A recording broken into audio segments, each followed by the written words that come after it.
हाँ, hello students, ये हमारा थर्मोडायनामिक्स का 17th लेक्चर है। इसमें आज हम जो है वो एक कार्नोट इंजन जो हमने कल आपको डेरिवेशन कराया था, उससे रिलेशन में एक पॉइंट डिस्कस करेंगे और इसके बाद हम आपको रेफ्रिजरेटर और इसके बाद न्यूमेरिकल का डिस्कशन करेंगे, जो कि थर्मोडायनामिक्स के सेकंड लॉ के बेस पर हैं। तो देखिए, जो हमने कल कार्नोट इंजन का डेरिवेशन किया था, उसमें इफिशिएंसी का फार्मूला ड्राइव किया था। ये इफिशिएंसी होती है कार्नोट इंजन की 1 माइनस T2 अपॉन T1। तो अगर हमें इफिशिएंसी को इंक्रीज करना है, यानी कि इफिशिएंसी अगर ज़्यादा होगी, यानी फार ग्रेटर इफिशिएंसी, तो T2 माइनस T1 जो है वो should be small. T2 minus T1 कम होना चाहिए। अब आप इसको प्रॉपर चैनल में नोट करें। आगे लिखे, इन practical cases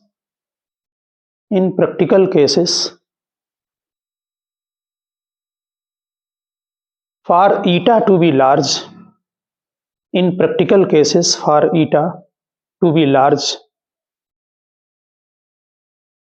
the term T2 upon T1,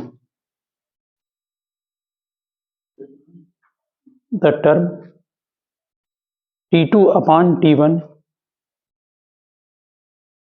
should be small.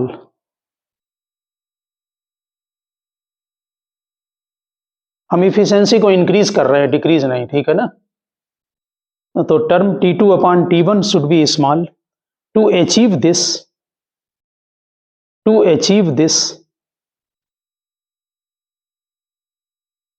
the temperature of sink, to achieve this the temperature of sink should be smaller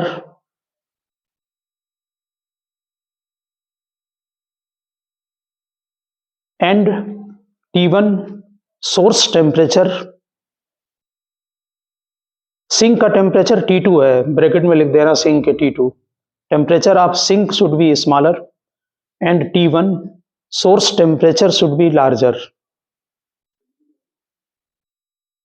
larger, but it is seen experimentally that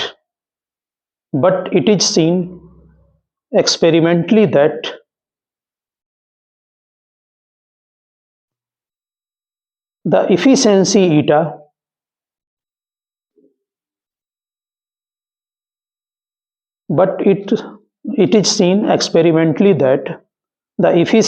eta increases more by decreasing the temperature of sink, by decreasing the temperature of sink, then by increasing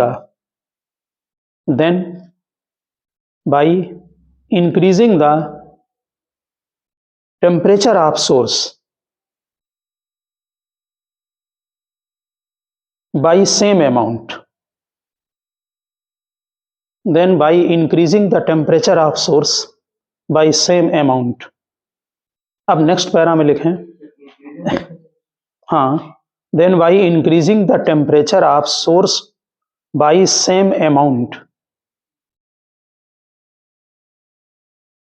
लिखा। अब next line में लिखें, let T1 be increased by delta T,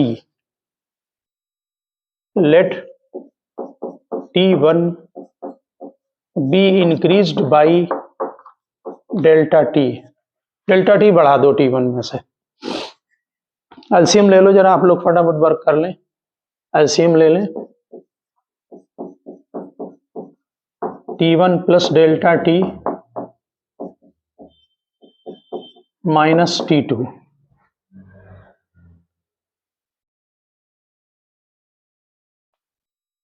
लिखा। T1 plus delta T, efficiency की जगह पर जो है, जो आपने ये लिखा है ना T2, इसकी जगह इफिशिएंसी से T2 निकालेंगे। कितना आएगा? T2 upon T1 1 minus eta, तो T2 is equal to T1 1 minus eta. इसकी वैल्यू T2 की यहाँ पुटअप कर दें आप। T1 कंपेयर करने के लिए ये कैलकुलेशन किया गया है 1 माइनस ईटा। यहाँ ध्यान दें ये T1 कैंसिल हो जाएगा जब अंदर ब्रैकेट में मल्टीप्लाई करेंगे, हो जाएगा ना। तो delta T plus T1 eta upon T1 plus delta T, check करके लिखना।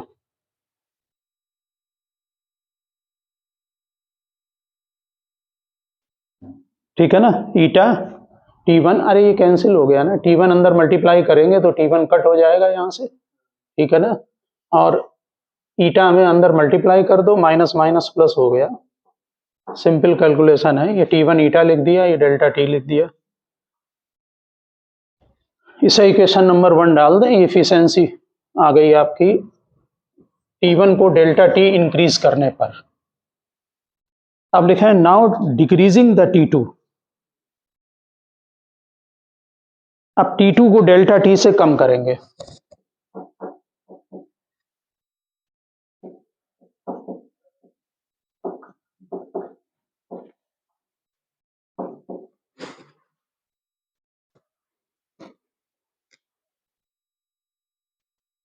फिर इसका एलसीएम ले लो आप। आपने लिख दिया नेक्स्ट लाइन में, now decreasing the T2 by delta T. देखें कैलकुलेशन हम कर रहे हैं।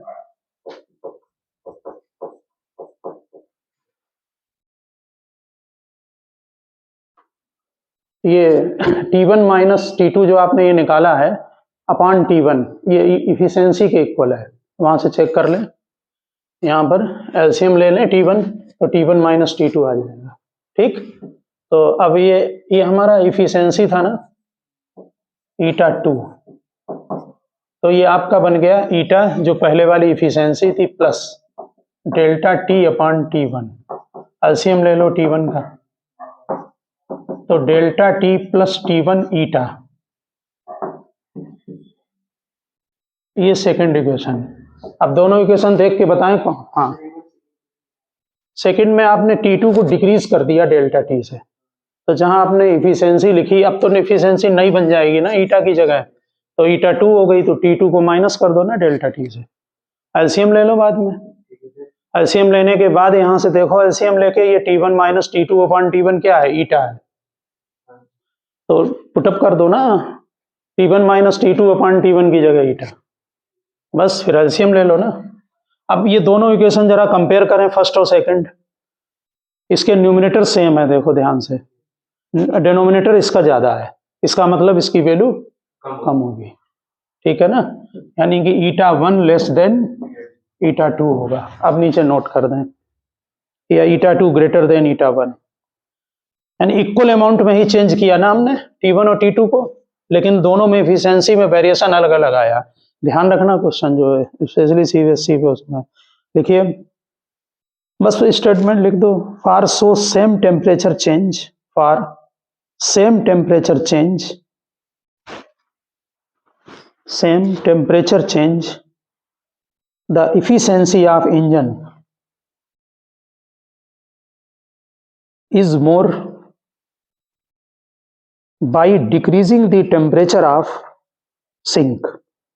So for same temperature change, the efficiency of engine is more by decreasing the temperature of sink.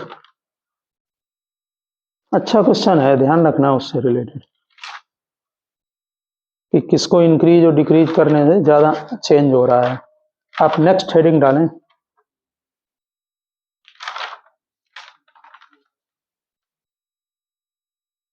देखिए, प्रिंसिपल ऑफ रेफ्रिजरेटर और heat pump. Principle of refrigerator और heat pump.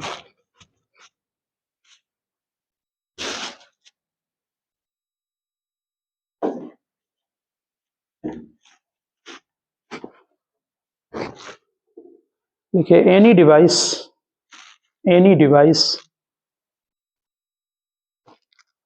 For removing heat, any device for removing heat from a cold place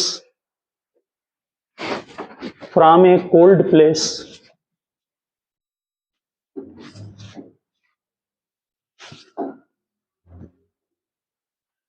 and adding it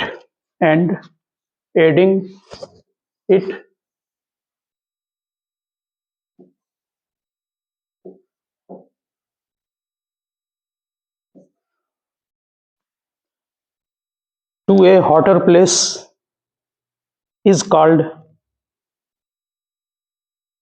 refrigerator or heat pump. Is called refrigerator or heat pump.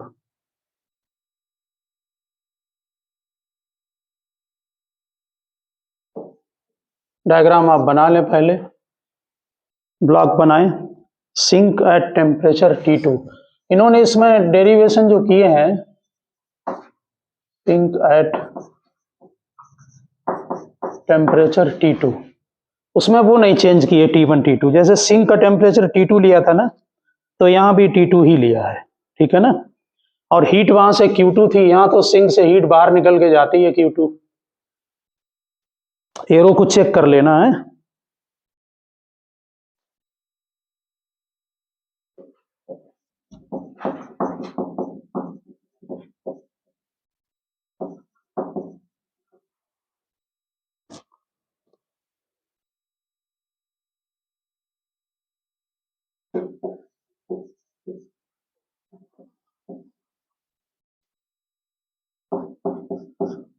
वहां पर भी source T1 पर था, यहाँ source atmosphere है, उसको heat sink से निकल के बाहर भी जाएगी सोर्स को, ठीक है ना।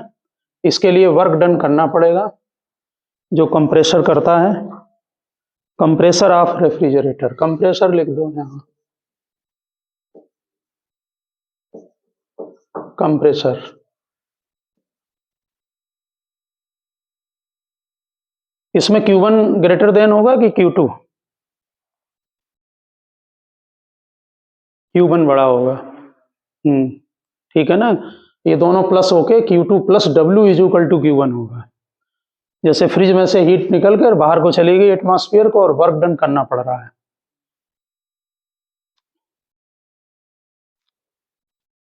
यानी इक्वेशन वही बनेगी, W is equal to Q1 minus Q2, ठीक है ना। निगेटिव वर्क डन होगा यहाँ पर, ऑन द वो है ना। चल लिखें, रेफ्रिजरेटर कैन बी रिगार्डेड, बना रहेगा डायग्राम, ये लिखते रहो।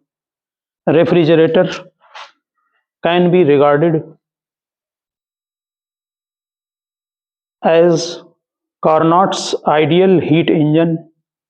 Refrigerator can be regarded as Carnot's ideal heat engine working in the reverse direction. Refrigerator can be regarded as Carnot's ideal heat engine working in the reverse direction. Working substance absorb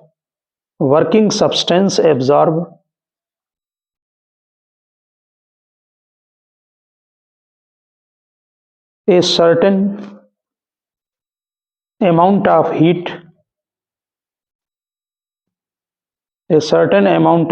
Q2 from the sink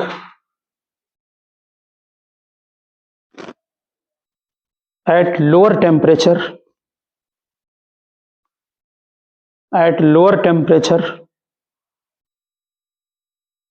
T2 and reject at lower temperature T2 and reject a large amount of heat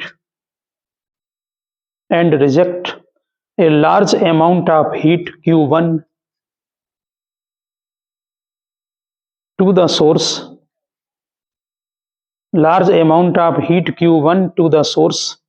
at higher temperature T1,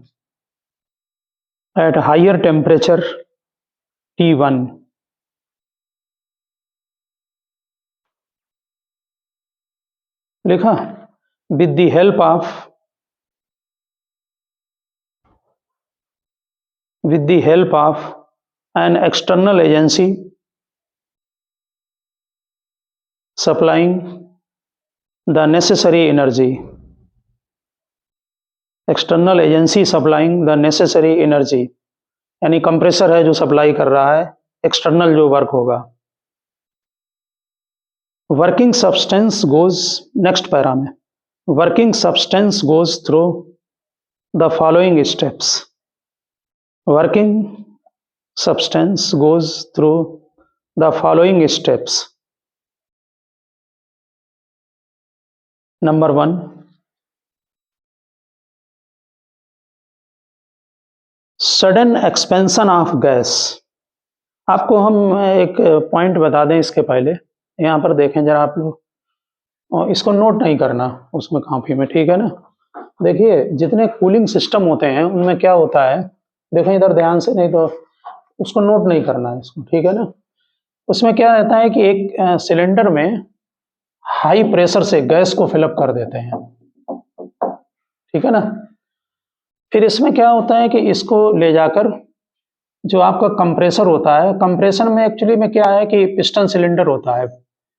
ये हम just rough बना रहे हैं इसलिए आप इसको जो है, पिस्टन सिलेंडर रहता है, यहाँ से जो गैस को ये इस जो सिलेंडर से गैस यहाँ से जाती है इसमें पिस्टन सिलेंडर में, ठीक. ये क्या करता है कि पिस्टन इस गैस को जो है वो कंप्रेस करेगा. कंप्रेस करने के बाद जो यहाँ गैस निकलती है, चूंकि वो हाईली कंप्रेस्ड हो जाती है, इसको यहाँ पर बहुत सारे पाइप्स में, नंबर ऑफ पाइप्स में एक्सपेंशन के लिए भेज देते हैं इन पाइपों में. इससे क्या होगा कि गैस थी कंप्रेस्ड फॉर्म में, और जब उसका एक्सपेंशन होगा तो उसको हीट की रिक्वायरमेंट होगी. आप समझ रहे हैं ना, क्योंकि मान लीजिए जैसे 1 ml है वो 100 ml में चेंज हो गई. ये पूरे जितने भी कूलिंग सिस्टम है उनका एक ही प्रिंसिपल है, इसको आप समझ लें जरूर जो है.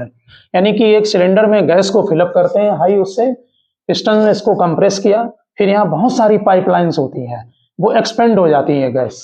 ये जो पाइपलाइंस होती हैं जिसको हमें कूलिंग करना है जिस रूम में, उसमें रखते हैं, जैसे फ्रिज के अंदर होंगे या कोई और कूलिंग सिस्टम हो, जैसे बड़े बड़े कूलिंग सिस्टम भी होते हैं ना, तो उसमें चैम्बर के अंदर उसको रखा जाता है, ये जो पाइपलाइनें होती हैं, ठीक. ये जब रूम से हीट को एब्जॉर्ब कर लेगा एक्सपेंशन की वजह से, तो नेचुरल है कि रूम का टेम्परेचर कम हो जाएगा, डाउन हो जाएगा. ये हीट थोड़ा सा वार्म अप गर्म हो जाती है. इसके बाद क्या करते हैं, इसको इसके ऊपर इसको कूलिंग करते हैं. तो कूलिंग के लिए ऐसा होता है कि जो बड़े सिस्टम है उसमें जनरली वाटर यूज करते हैं. तो पाइपलाइन आपने देखा होगा, बड़े प्लांट जो होते हैं उनमें जो पाइपलाइन बाहर निकाल कर उसमें ऊपर से जो है शॉवर लगे होते हैं, वाटर को गिराते रहते हैं, क्योंकि तुमको मालूम है उसकी स्पेसिफिक हीट बहुत ज़्यादा है. वो बहुत सारा जो है वो जो इसको कूल करके और फिर इसका कनेक्शन सीधे सिलेंडर से, बस ये राउंड में क्लोज साइकिल में घूमती रहती है, पिस्टन अप डाउन वर्क करता रहता है. समझ गए ना. ये हीट यहाँ से निकाल के जिस वाटर से आप इसको कूलिंग कर रहे हैं वो वाटर नेचुरल हीटअप हो गया, यानी आपने हीट को क्या किया, एटमॉस्फेयर को दे दिया बाहर. समझ गए ना बात. ये जैसे यहाँ पर है बिल्कुल सेम चीज है. सिंक हो गया आपका ये रूम, ठीक है ना. वाटर से जो कूलिंग किया वो आपका सोर्स हो गया बाहर का. पिस्टन के अंदर जो ये गैस और ये सिलेंडर सब फिलअप है, ये आपका वर्किंग सब्सटेंस है. कंप्रेसर ये है आपका वर्क कर रहा है. इस एक ही प्रिंसिपल है सबका. तो नोट करें पहला पॉइंट, वर्किंग सब्सटेंस, इसको नहीं बनाया आप. Working substance goes through the following steps लिखा. लिखिए पहला point, sudden expansion of gas from high pressure. Sudden expansion of gas, बड़े प्लांट में अमोनिया गैस और फ्रिज वगैरह में ये फ्रियॉन वगैरह हैं और भी हैं गैस यूज करते हैं. सडन कंप्रेशन ऑफ, हाँ लिखा सडन, क्या लिखा, sudden expansion of gas from high pressure to low pressure. Sudden expansion of gas from high pressure to low pressure resulting in cooling of the gas, resulting in cooling of the gas, converting it into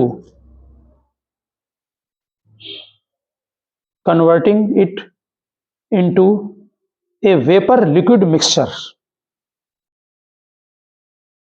a vapor liquid mixture. Second point, this mixture absorb heat, this mixture absorb heat from the region to be cooled, this mixture absorb heat from the region to be cooled and gets converted into vapor, and gets converted into vapor.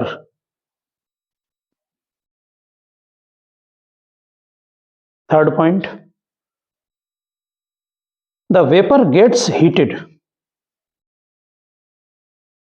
on account of, the vapor gets heated on account of external work done, the vapor gets heated on account of external work done on the system, the vapor gets heated on account of external work done on the system by the supplying of electric power, by the supplying of electric power.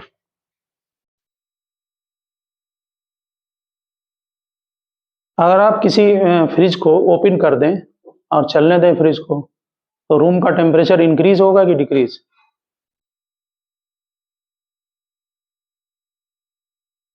Fridge को open कर दो, gate खोल दो और चलने दो fridge को, तो टेम्परेचर कमरे का क्या होगा, डाउन होगा कि बढ़ जाएगा?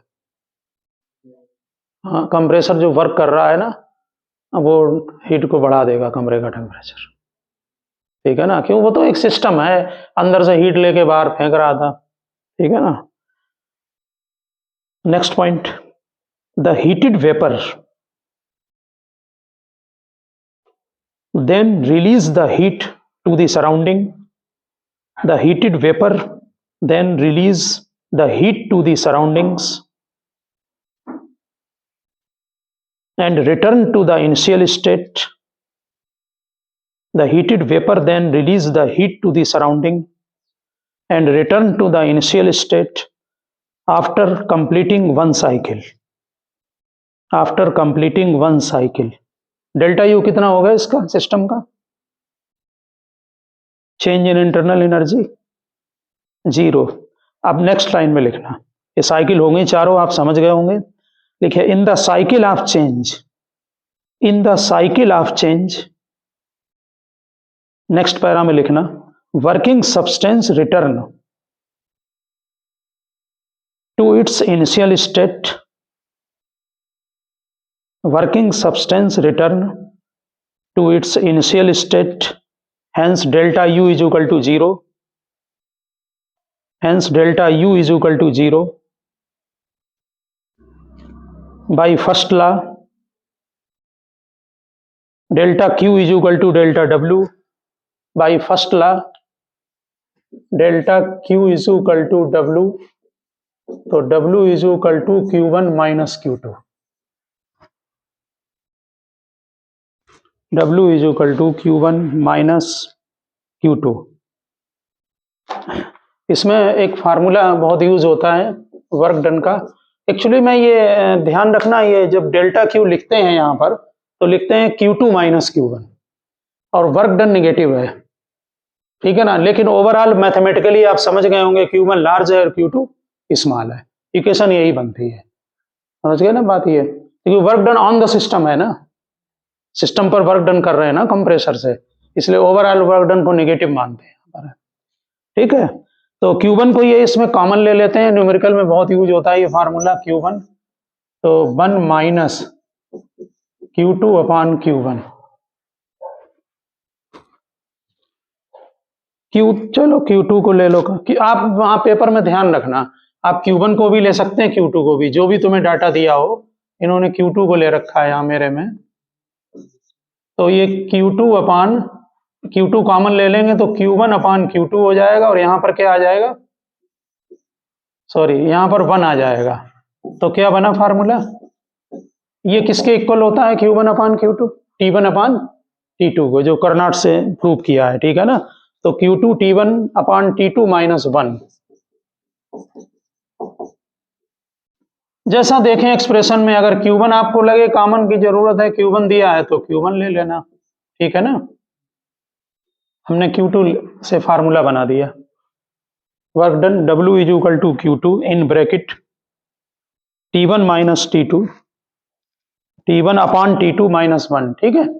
और यहाँ पर लिख देना ब्रैकेट में आप वाई कर, वहां अगर अलग से लिखते हैं तो वाई Carnot theorem Q1 upon Q2 is equal to T1 upon T2। वाई कर्नाट से इंजन लिख देना। इसमें इफिशियंसी डिस्क्राइब नहीं होती है, इसमें coefficient of performance. Next heading डालें कोफिशिएंट ऑफ परफॉर्मेंस। उसको बीटा या के दोनों से रिप्रेजेंट करते हैं अलग अलग। उसमें coefficient of performance,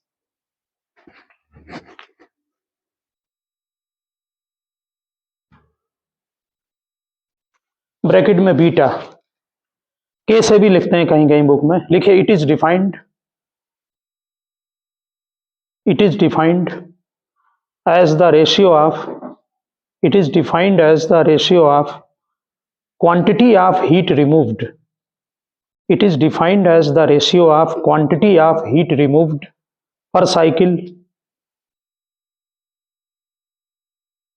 from the contents of refrigerator. It is defined as the ratio of quantity of heat removed per cycle from the contents of refrigerator to the energy spent per cycle,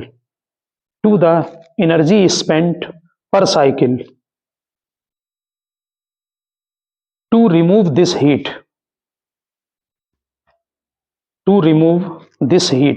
यानी beta is equal to Q2 upon W है। Beta is equal to Q2 upon W। W की जगह Q1 minus Q2 लिख दें,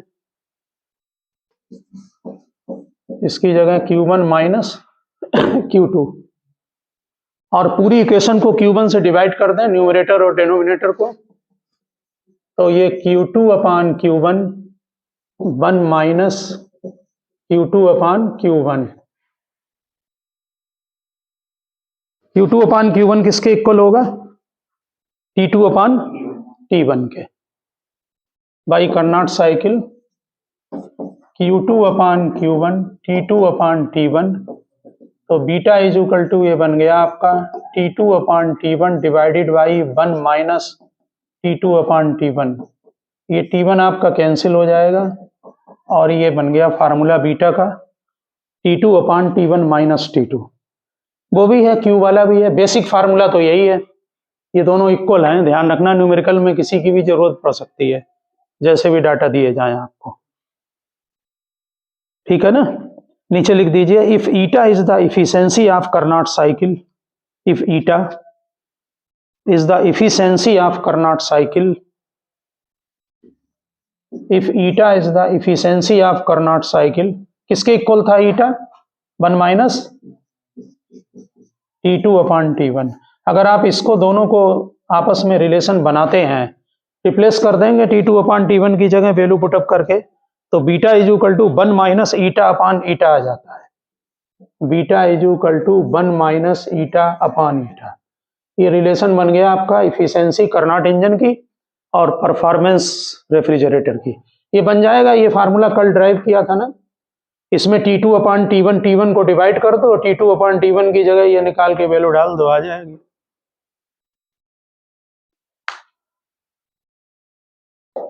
अब आप refrigerator पर जरा 2 पॉइंट लिख दें, पॉइंट्स डालकर।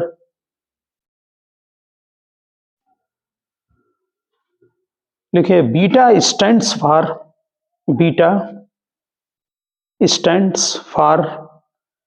Efficiency of refrigerator. एक तरह से वहां इफिशियंसी की तरह ही रिप्रेजेंट करते हैं। Beta stands for efficiency of refrigerator. Higher the value of beta, more efficient is the refrigerator. Fridge लिख दिया करो स्टार्ट में। Higher the value of beta more efficient is the refrigerator.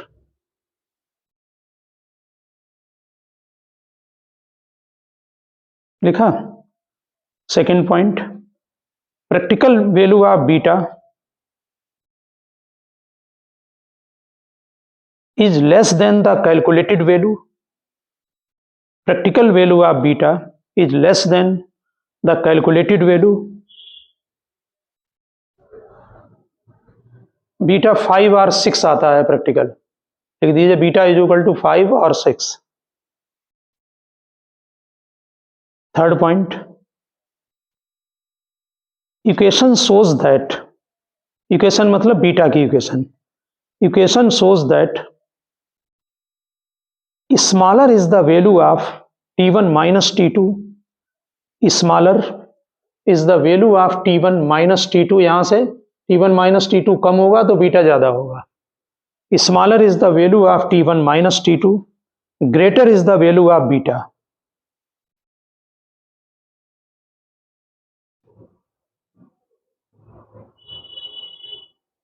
लिखा। इसी में लिख दें smaller is the difference in temperature. इसका मतलब T1 माइनस T2 स्मॉलर का क्या मतलब हुआ कि सराउंडिंग का और फ्रिज के अंदर के टेम्परेचर का डिफरेंस कम हो, ठीक है ना, तो ज्यादा इफिशिएंट होगा। जैसे सर्दियों में रहता है, गर्मियों में तभी लोड ज्यादा रहता है उसके ऊपर है। तो इसी में लिख दें smaller is the difference in temperature of system and surrounding.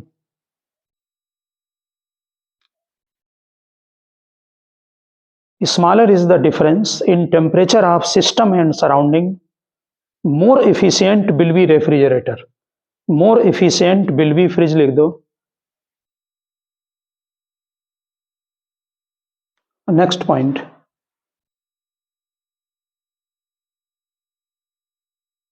As the refrigerator works, जैसे जैसे काम करेगा T2 क्या होगा, कम होता चला जाएगा। T1 पर कोई फर्क नहीं पड़ता है क्योंकि T1 टेम्परेचर एटमॉस्फेयर का है। As the refrigerator works T2 goes on decreasing, ठीक है ना, T2 कम होगा, T2 goes on decreasing. T1 is almost constant क्योंकि एटमॉस्फेयर का टेम्परेचर है। T2 goes on decreasing, T1 is almost constant, therefore beta decreases, therefore beta decreases when the refrigerator is defrosted, when the refrigerator is defrosted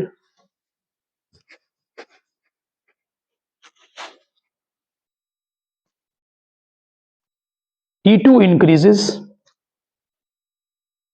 hence beta increases, T2 increases, hence beta increases. So defrosting is necessary for better performance. So defrosting is necessary for better working, लिख दो, for better working.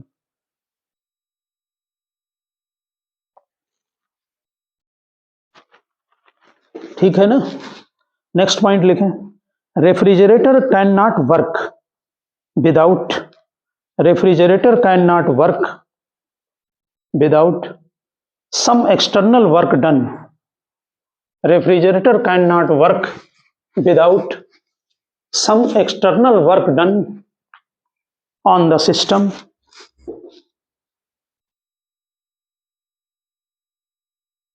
W is never zero, so beta cannot be infinite. Work done zero हो जाएगा तो beta infinite हो जाएगा ना।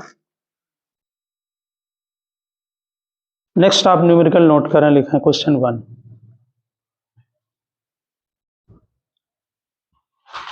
देखिए एक Carnot's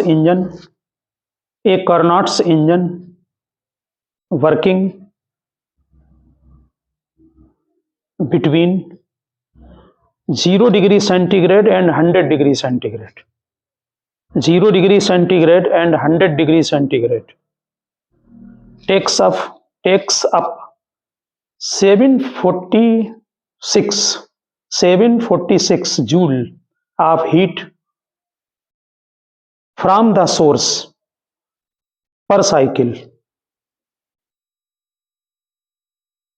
Calculate work done by engine per cycle. Calculate work done by engine per cycle. Number 2, heat rejected. Third, efficiency.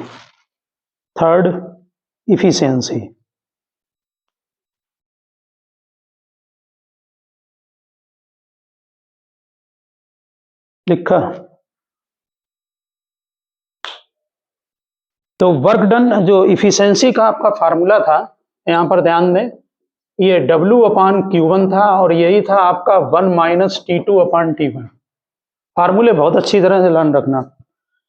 W/Q1 था efficiency का बेसिक फार्मूला और यही आप प्रूव करते थे 1 - T2/T1। हम इसका यूज करेंगे, यहां से वर्क डन निकाल लेंगे क्योंकि Q1 आपको गिवन है। ये T1 - T2/T1। अब जरा बता दो T1 कितना है। टेम्परेचर रिवर्स ना करना। T1 कितना है, 100 या 0 है? 100 डिग्री। 100 का मतलब 373 और T2 273। ठीक है ना, 273, 100, T1 है 373 और Q1 है 746 जूल। Q1 746 joule. इसमें वैल्यू पुटअप कर दें, 746, 373, 273 डिवाइडेड बाई 373 और वर्क डन आ जाएगा आपका। ये वर्क डन आपका जो आ रहा है वो 200 जूल। डायरेक्ट नोट करें आप फटाफट, 200 जूल। इसके बाद क्या पूछा है उसने, हीट रिजेक्टेड। हीट रिजेक्टेड का मतलब Q2। तो Q2 = Q1 - W। Q1 आपका कितना है, 746 और ये 200 है, माइनस कर दो 546 जूल। ये आ गई आपकी हीट रिजेक्टेड सेकंड पार्ट। और तीसरा इफिशियंसी, तो W/Q1। ये फार्मूला लिखा इफिशियंसी का। Efficiency work done upon Q1 और 100 मल्टीप्लाई कर दो तो परसेंटेज आ जाएगा। कितना वर्क डन है, 200, Q1 746 इंटू 100। इफिशियंसी नोट करें, बहुत सिंपल क्वेश्चन होते हैं इसके। 26.8%। 26.8%।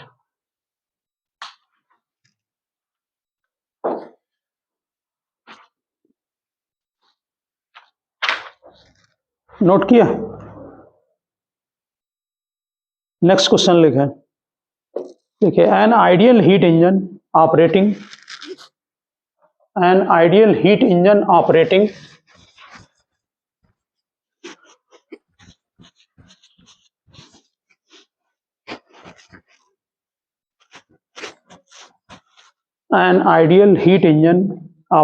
between 272 degree centigrade, 272 degree centigrade and 27 degree centigrade develops 227 है, ठीक से लिखना जरा, 227 degree centigrade and 27 degree centigrade. ठीक है, 227 degree centigrade and 27 degree centigrade develop 74600 watt. 74600 watt.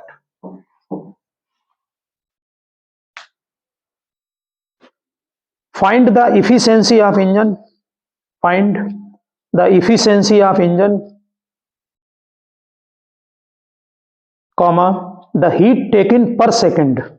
The heat taken per second from the hot reservoir. Heat taken per second from the hot reservoir. ये watt में दिया है, ये joule पर second वैसे भी है। And heat rejected to the sink and heat rejected to the sink, तो इफिशियंसी डायरेक्ट आप 1 minus T2 upon T1, efficiency लिखा है 1 minus T2 upon T1, 300 upon 500 के हो जाएगा, ये 40% आएगी आपकी।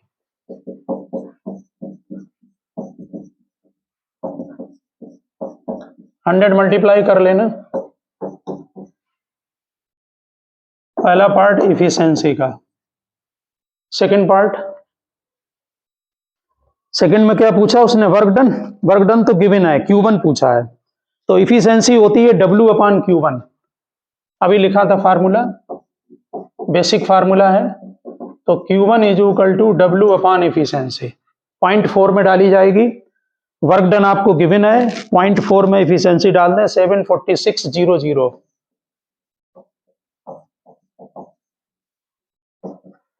ये आपका जो Q1 आ रहा है ये जूल में आएगा, क्योंकि वर्क डन जूल में दिया हुआ है, बाद में कैलोरी में चेंज करेंगे। जूल में लिख दें आप 1.865 into 10 raise to power 5, 1.865 into 10 raise to power 5 joule per second,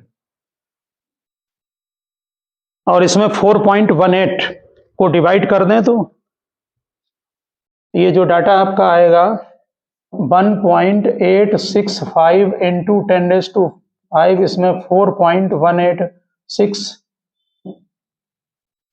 calorie पर जूल, इसमें डिवाइड कर दें जूल पर कैलोरी, तभी वो कैलोरी ऊपर आएगा, जूल पर कैलोरी। नोट करें, समझ गए ना, तो जूल से कैलोरी में कन्वर्ट कर देना, लिख दीजिए 4.46 into 10 raise to 4 calorie per second, 4.46 into 10 raise to 4 calorie per second. इसका जूल वाला टर्म कैंसिल हो जाएगा, कैलोरी ऊपर आ जाएगा। और क्या पूछा है, Q2 भी पूछा है, तो Q2 को Q1 minus W, Q2 Q1 minus W, आपको W वर्क डन भी मालूम है, Q1 मालूम है, उनको माइनस कर दें तो ये कैलोरी में आ रहा है 2.68 into 10 raise to 4, 2.68 into 10 raise to 4 calorie per second. Unit का बहुत ध्यान रखना, वर्क डन जूल में है, उसको कैलोरी में कन्वर्ट करके, डायरेक्ट नहीं, ठीक है ना। हीट पूछी जाए तो कैलोरी में दें आप आंसर को।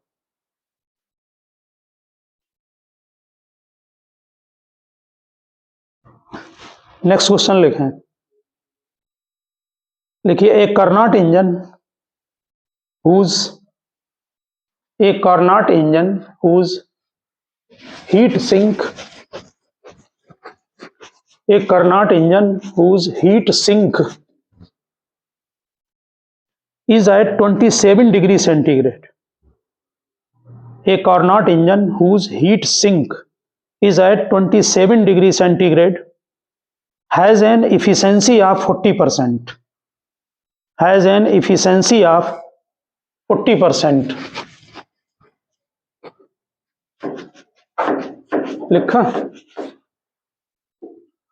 by how many degree, by how many degree should the temperature of source, by how many degree should the temperature of source be changed to increase the efficiency by 10%, to increase the efficiency by 10%.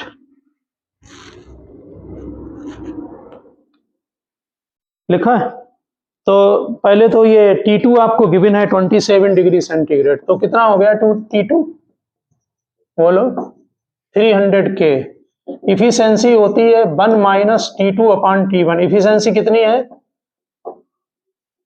40%, यानी 0.40, T1, इससे T1 निकाल ले रहे हैं, ये T1 की value जो आपकी आ रही है ये 500 K, नेचुरल है, डाटा गिवन है, आप पहले T1 कैलकुलेट करेंगे। इसमें हमने मेन आपको इसलिए कराया है, इफिशियंसी कितनी हो जाएगी फाइनल जरा बताएं, नई इफिशियंसी कितनी हो जाएगी,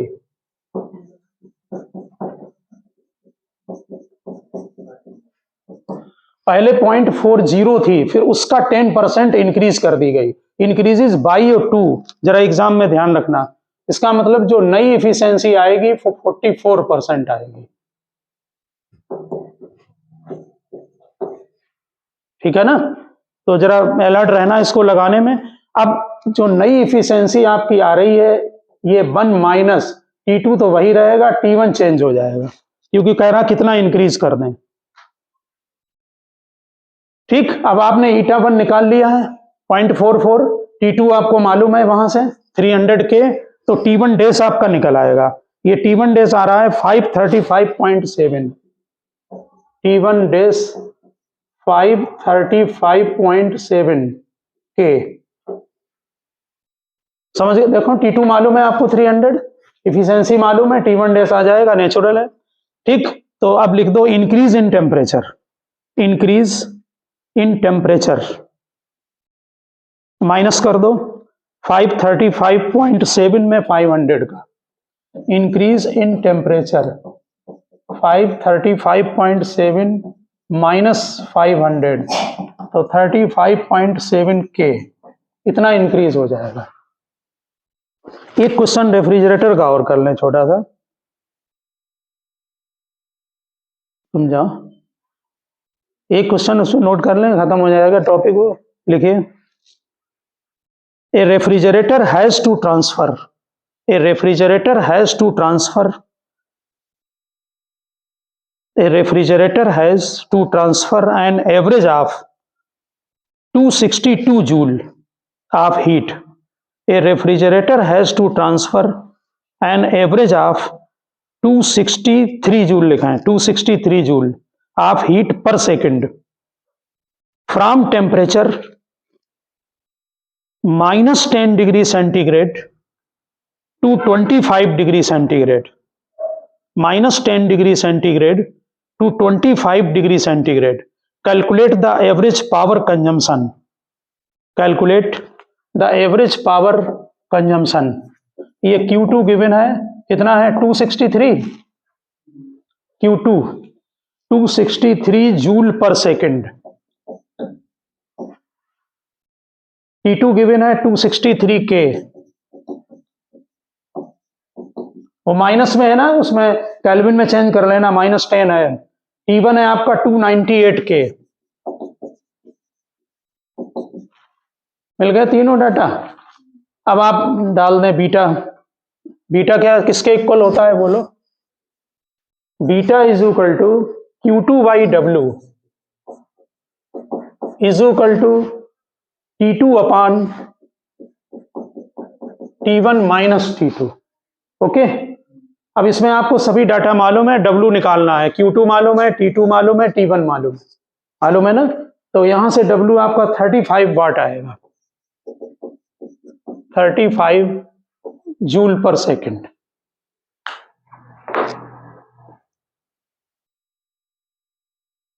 हाँ, इसमें आप लोग जो है वो नेक्स्ट क्वेश्चन को नोट करें, लिखे वहां पर लिखिए, a refrigerator a works between -10 degree centigrade and 27 degree centigrade, while refrigerator B works between -27 degree centigrade and 17 degree centigrade, both removing heat equal to 2000 joule from the freezer. Which of the two is better refrigerator? देखिए, better refrigerator निकालने के लिए आप performance निकालें। Performance का formula आपको मालूम है कि T2 upon T1 minus T2 है। आप पहले के लिए T1 और T2 को नोट करें, नेचुरल है कि सेंटीग्रेड को केल्विन में चेंज करें और इसमें फार्मूला में वैल्यू डालें, तो जो एक ही परफॉर्मेंस आ रही है वो 7.1 आ रही है, और जो दूसरा रेफ्रिजरेटर है उसमें T1 और T2 की वैल्यू पुटअप करें, उसकी जो परफॉर्मेंस आ रही है वो 5.6 आ रही है। तो नेचुरल है कि ए की परफॉर्मेंस ज़्यादा है, इसलिए ए जो है वो कंपैरेटिवली बी के बेटर है। नेक्स्ट क्वेश्चन नोट करें, how much energy in watt hour will be consumed by an ideal refrigerator to freeze 2 kg of water into ice at 0 degree centigrade. The temperature of the freezer is -15 degree centigrade and the initial temperature of water is 25 degree centigrade. Which is the room temperature? Given a specific heat of water, 1 calorie per gram per C, latent heat of ice 80 calorie per gram, और calorie आपको मालूम 4.18616 लिख दें, joule के equal given है। ठीक, तो सबसे पहले आप हीट निकालेंगे कि कितनी रिमूव्ड होती है वाटर से। तो वाटर जो आपका गिवन है, आपका दोनों लगाएं, उसमें दोनों प्लस करें। तो हीट का फार्मूला पहले लगाएं आप, mc delta T plus ml। ठीक, मास आपको गिवन है जो फ्रीज होना है। ठीक, तो मास आपका यहाँ पर जो दिया हुआ है 2 kg, उसको ग्राम में हमने कन्वर्ट कर दिया 2000, सी की वैल्यू 1 हो गई, डेल्टा टी आपका 25 माइनस 0 प्लस ml, ये क्यू आपका इतना आता है। ठीक है, अब आपको इसको फार्मूला मालूम है, ये Q2 हो गया आपका W upon Q2 is equal to T1 minus T2 upon minus 1। T1 आपको मालूम है, T2 आपको मालूम है, इसमें फार्मूला में वैल्यू डालें और वर्क निकालें। ये वर्क जो आपका आएगा वो जूल में आ रहा है, इसको वाट आवर में चेंज करने के लिए नेचुरल है कि आवर को सेकंड में चेंज करें और इसमें डिवाइड करें तो ये वाट आवर में चेंज हो जाएगा। ठीक है ना। तो हमने आप लोगों को आज रेफ्रिजरेटर के क्वेश्चन, हीट इंजन के क्वेश्चन भी करा दिए हैं और रेफ्रिजरेटर की थ्योरी भी करा दी। आप जो भी न्यूमेरिकल हमने कराए हैं, जिनमें हमने कैलकुलेशन को डायरेक्ट किया है, फार्मूला को चेक करें और कैलकुलेशन को चेक करके और तब उसको नोट करना। ठीक है ना। और Q1 Q2 T1 T2 ठीक से ध्यान रखना कि किससे कनेक्टेड है। तो ओके स्टूडेंट, मिलते हैं नेक्स्ट लेक्चर में। ओके।